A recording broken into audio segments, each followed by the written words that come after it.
Hello बच्चों, कैसे हो आप लोग। तो बेटा, छत्तीसगढ़ काउंसलिंग से रिलेटेड CGDME के साइट पर फर्स्ट नोटिफिकेशन आ चुका है और इस नोटिफिकेशन में फर्स्ट राउंड, सेकेंड राउंड और मॉपअप राउंड की जो भी डेट्स होने वाली हैं वो मेंशन वहां पर किया गया है और जो अदर इंपॉर्टेंट डेट्स हैं वो भी वहां पर मेंशन किया हुआ है। चलिए, तो अभी हम लोग बात करते हैं फर्स्ट राउंड से रिलेटेड जो भी इंपॉर्टेंट डेट्स हैं उसके बारे में बात करते हैं। तो फर्स्ट राउंड का जो रजिस्ट्रेशन होगा बच्चों वो 18 अगस्त से लेकर 24 अगस्त तक होगा और जो चॉइस फिलिंग होगी वो 18 अगस्त से लेकर 25 अगस्त तक होगा। और जो भी आपने चॉइस फिलिंग किया हुआ, चॉइस फिलिंग का कहने का मतलब क्या है कि जो भी आपने सीक्वेंस सोच रखा होगा अपने दिमाग में कॉलेजेस का, जैसे कि सिंपल से अगर मैं बात करता हूं, सबसे पहले आप पंडित जैनम भरेंगे, उसके बाद सिम्स भरेंगे। आपका चॉइस अलग हो सकता है, मैं एक सिंपल बता रहा हूं आपको, पंडित जैनम, सिम्स, फिर आपने जगदलपुर मान ली चूज किया, उसके बाद आपने राजनाथ गांव चूज किया। तो जो भी आपके मार्क्स होंगे, जो भी आपका मेरिट लिस्ट बन रहा होगा उसके अकॉर्डिंग आपको कॉलेज अलॉट कर दिया जाएगा। और वो जो अलॉटमेंट जो लिस्ट आएगी, वो जो मेरिट लिस्ट आएगी बेटा, वो आपकी आएगी 27 को। और 27 के बाद जो फाइनल जो रिजल्ट पब्लिश किया जाएगा बेटा, वो आपको 30 अगस्त को कर दिया जाएगा। अब उसके बाद जो इंपॉर्टेंट चीज होने वाली है बेटा, वो आपकी है स्क्रूटनी की प्रोसेस। स्क्रूटनी की प्रोसेस कहां पर होगी? आपकी कॉलेज में होगी। अभी तक जो भी आपको मैंने बताया वो सारा का सारा क्या रहेगा? ऑनलाइन रहेगा। लेकिन स्क्रूटनी की प्रोसेस के लिए जो भी आपको इंस्टीट्यूट अलॉट होगा, कहने का मतलब जो भी आपको गवर्नमेंट या प्राइवेट मेडिकल कॉलेज जो भी आपको अलॉट होगा, उस कॉलेज में जाकर आपको वहां पर आपका डॉक्यूमेंट वेरिफिकेशन कराना होगा। और डॉक्यूमेंट्स के बारे में मैं आपसे लास्ट वीडियो में डिस्कस कर चुका हूं, तो उसको आप थोड़ा सा वापस से अगर क्या क्या डॉक्यूमेंट्स की रिक्वायरमेंट है वो आप वहां पर जाकर देख लीजिएगा। कुछ डॉक्यूमेंट्स आपको पहले से बनवाने होंगे और कुछ डॉक्यूमेंट्स आपको ऑन द स्पॉट वहीं पर जाकर कॉलेज वाले आपको बता देंगे, वहां पर आपको बनवाना पड़ेगा। जैसे कि सिंपल से अगर मैं बात करूं, मेडिकल फिटनेस सर्टिफिकेट की बात करूं तो वो आपको कॉलेज में ही बन जाएगा। बॉन्ड किस कॉलेज का कैसे बनता है वो आपको कॉलेज वाले ही, वहां पर जो भी फैकल्टी मेंबर्स होंगे बेटा, वो आपको वहां पर बता देंगे। तो उसको पहले से बनवा के रखने की जरूरत नहीं है, क्योंकि वो आपका वेस्ट हो सकता है। ठीक है, चलिए, तो स्क्रूटनी की प्रोसेस मैंने यहां पर क्या लिख रखा है? At institute. कहां पर होगा, कब होगा बेटा? कि 31 अगस्त से लेकर वो जाएगा बेटा आपका 5 सितंबर तक जाएगा। और एडमिशन जो प्रोसेस होगी वो भी सेम डेट पर ही चलेगी आपकी। ठीक, अब यहां पर मैंने एक चीज लिख रखी है, टेंटेटिव डेट्स। तो जो भी डेट्स हैं उसमें थोड़ा बहुत आगे पीछे हो सकता है, तो उसमें भी आपको डरने वाली बात नहीं है। अब अगर मैं बात करूं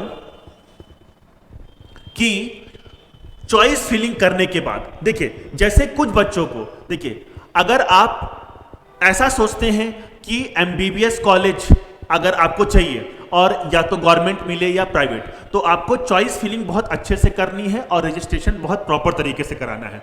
अगर आपने मान लीजिए MBBS गवर्नमेंट चूज किया, तो आपको जो फर्स्ट राउंड में जो भी अलॉटमेंट, जो भी आपकी मेरिट लिस्ट होगी वो गवर्नमेंट मेडिकल कॉलेज की ही दिखेगी। लेकिन अगर आप चाहते हैं कि अगर आपको गवर्नमेंट मेडिकल कॉलेज अलॉट नहीं हुआ और आप BDS कर लेते हैं गवर्नमेंट का, तो आपको MBBS प्लस BDS गवर्नमेंट दोनों को वहां पर मेंशन करना होगा। और अगर आप ये सोचते हैं कि चलिए अगर हमें गवर्नमेंट MBBS नहीं मिला, गवर्नमेंट BDS नहीं मिला, तो हम प्राइवेट से MBBS कर लेंगे, तो उस केस में आपको गवर्नमेंट प्लस प्राइवेट की चॉइस फिलिंग करनी होगी। कैसे करना होगा वो मैं एक नेक्स्ट वीडियो आपको लेकर आऊंगा और बहुत प्रॉपर तरीके से मैं आपको उसको बता दूंगा कि कैसे क्या करना है। अब जो भी साइट पर, CGDME की साइट पर जो भी PDF आ रखा है बच्चों, उसको मैं एक बार आपसे यहां पर शेयर कर देता हूं, उसको आप एक बार देख लीजिए। थोड़ा सा बच्चों आपको धुंधला दिख सकता है, आप इसको CGDME के साइट से बच्चों आप इसको डाउनलोड कर सकते हैं। यहां पे थोड़ा धुंधला दिख रहा होगा, लेकिन आप देख लीजिएगा उसको वहां पर जाकर। यहां पर देखिए साफ साफ लिखा है कि online application with application fees and registration fees वो कब से कब तक है बेटा आपका 18 अगस्त से लेकर 24 अगस्त तक है। जो चॉइस फिलिंग है वो आपका 18 से 25 तक है। मेरिट लिस्ट आपका 27 को पब्लिश होगी। सीट अलॉटमेंट आपका हो जाएगा बेटा 28 से लेकर 29 के बीच में, और जो फाइनल रिजल्ट जो आपका आएगा वो 30 को आ जाएगा। ठीक है, स्क्रूटनी के ऊपर जो मैंने आपको बताया जैसे कि 31 अगस्त से लेकर 5 सितंबर तक होगा, और डेट भी आपकी जो भी एडमिशन होगा वो भी आपका उसी दिन होगा। ठीक, तो अब जैसे कि यहाँ पर राउंड सेकंड का देखे लिखा हुआ है बेटा, तो यहाँ पर देखिए मैंने आपको पीडीएफ दिखाना इसलिए जरूरी समझा क्योंकि यहाँ पर देखिए लिखा हुआ है नो फ्रेश रजिस्ट्रेशन। तो अगर आपको छत्तीसगढ़ काउंसलिंग में पार्टिसिपेट करना है तो आपको यहाँ पर फ्रेश रजिस्ट्रेशन आप नहीं करा पाएंगे, तो आपको इसी में ही रजिस्ट्रेशन कराना है। मार्क माय वर्ड्स, ठीक है, आपको रजिस्ट्रेशन 18 से 24 के बीच में ही करा लेना है। ठीक है, आप जो भी आप सोच रहे हो, आप गवर्नमेंट एमबीबीएस, प्राइवेट एमबीबीएस, ठीक है, लेकिन आपका रजिस्ट्रेशन इसी दिन होगा, तो इस चीज का आप ध्यान रखेंगे। ठीक है बच्चों, चलिए अब यहां पर देखिए, यहां पर मैं आपको एक चीज और बताने वाला हूं, और वो बात क्या है बेटा कि सिम्स में लास्ट ईयर तक 180 सीट्स एमबीबीएस की थी, लेकिन इस साल 2024 की अगर मैं बात कर रहा हूं तो ये घटकर हो गई है 150 सीट्स। इसका मतलब 30 सीट्स का 30 एमबीबीएस सीट्स का लॉस हो गया है।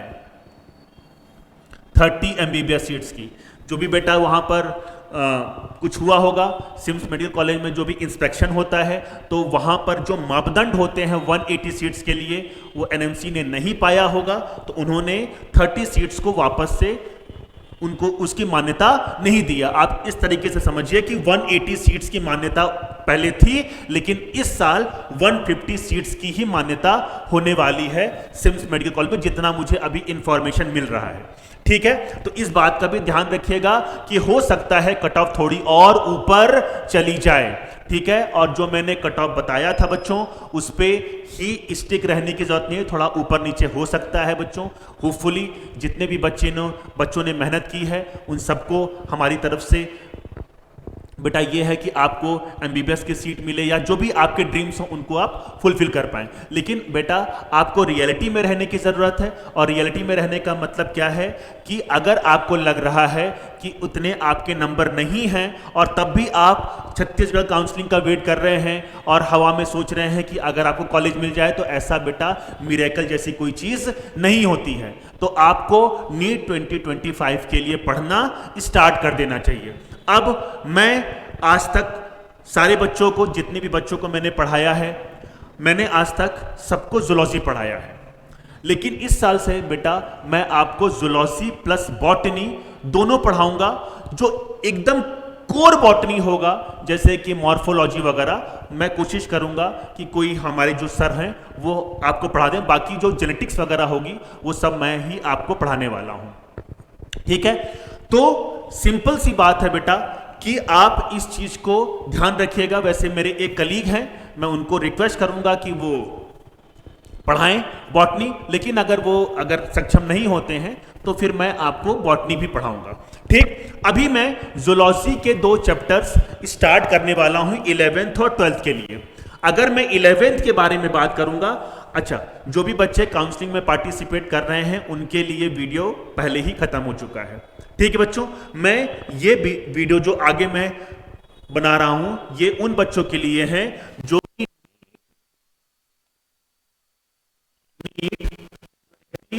25 के लिए प्रिपरेशन कर रहे हैं। ठीक है बच्चों, तो अगर हम बात करते हैं 11th, तो मैं 11th में स्टार्ट करने वाला हूं ह्यूमन फिजियोलॉजी, और इसमें मैं बात करूंगा रेस्पिरेशन की, मतलब ह्यूमन रेस्पिरेशन। मैं यहां पर अभी सेलुलर रेस्पिरेशन की बात नहीं कर रहा हूं बेटा। ठीक है, इसमें रेस्पिरेशन का मतलब क्या है, breathing and exchange of gases, मैं उस चैप्टर की बात कर रहा हूं। तो आप मुझे बताइए कि सबसे पहले आप breathing and exchange of gases पढ़ना चाहेंगे कि बॉडी फ्लूइड्स एंड सर्कुलेशन पढ़ना चाहेंगे? तो जो भी आपकी रिक्वायरमेंट होगी बेटा वो आप मुझे कमेंट सेक्शन में जरूर बताइएगा, ताकि मैं उसके आपके अकॉर्डिंग वो चैप्टर स्टार्ट कर पाऊं। क्लास 12 की अगर मैं बात कर रहा हूं तो बहुत सारे बच्चों ने मुझे मैसेज किया है सर पहले आप ह्यूमन हेल्थ एंड डिजीज पढ़ा दीजिए। ठीक है बच्चों, और मैं आपको ये सारे चैप्टर्स बेटा, सारे नोट्स मैं आपको टेलीग्राम चैनल एक मैं बना लूंगा और उसमें मैं आपको सारे के सारे नोट्स प्रोवाइड कराऊंगा। एक चीज ध्यान रखिएगा, जैसे कि बहुत सारे आपने YouTube वीडियो देखे होंगे कि एनसीईआरटी लाइन बाय लाइन हम रटवाएंगे, तो बेटा मेरा पढ़ाने का तरीका थोड़ा अलग है। मैं थोड़ा एनसीईआरटी से बाहर जाता हूं, क्योंकि मेरा जो पढ़ाने का जो मकसद है वो सिंपल सी बात है कि मुझे बच्चों को मग्गू नहीं बनाना है। सब बच्चे बोलते हैं sir NCERT line by line पढ़ा दीजिए।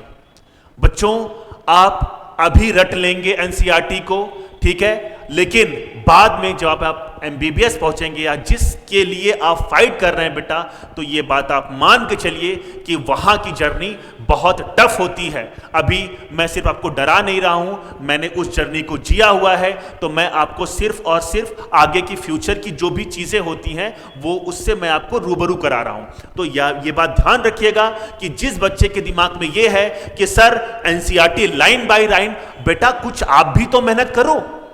आप हमेशा यही क्यों सोचते हो कि आपको पका पकाया सब कुछ मिल जाए? और बहुत सारे यूट्यूबर्स या बहुत सारे टीचर्स, मैं उनसे नाराज भी हूं कि वो ये एनसीईआरटी बच्चों को लाइन बाय लाइन पढ़ाते हैं। क्यों पढ़ाना है? आप उनको कॉन्सेप्ट पढ़ाइए, आप उनको, ताकि उनको खुद भी मौका दीजिए ताकि वो पढ़ाई कर सकें। चलिए खैर, इस पे हम बहुत डिबेट नहीं करते हैं बच्चों, हम बाद में जब हम चैप्टर स्टार्ट करेंगे तो वीडियो में डिबेट जरूर करते रहेंगे। अभी सिर्फ मैं आपसे 11, 12 का जूलॉजी का चैप्टर स्टार्ट कर रहा हूं बेटा, ठीक है। 11th में मैं ह्यूमन फिजियोलॉजी स्टार्ट करूंगा और 12th में स्टार्ट करूंगा ह्यूमन हेल्थ एंड डिजीज। अगर कोई भी और क्वेरीज होती हैं आपको काउंसलिंग से रिलेटेड या कुछ भी आपको जूलॉजी से रिलेटेड कुछ भी दिक्कत होती है, तो आप मुझे मेरे नंबर पर कॉल कर सकते हैं और मुझे मैसेज कर सकते हैं, और कोई भी दिक्कत है तो आप कमेंट सेक्शन में मुझसे पूछ सकते हैं, कोई भी काउंसलिंग से रिलेटेड कोई भी चीज़ होंगी। तब तक के लिए बच्चों thank you so much. Lastly बेटा याद रखिएगा कि ये जो चैप्टर मैं स्टार्ट करूंगा वो होपफुली फ्राइडे से स्टार्ट करूंगा या सैटरडे से स्टार्ट करूंगा, वो मैं आपको पहले से ही बता दूंगा। ठीक है बच्चों, चलिए थैंक यू सो मच।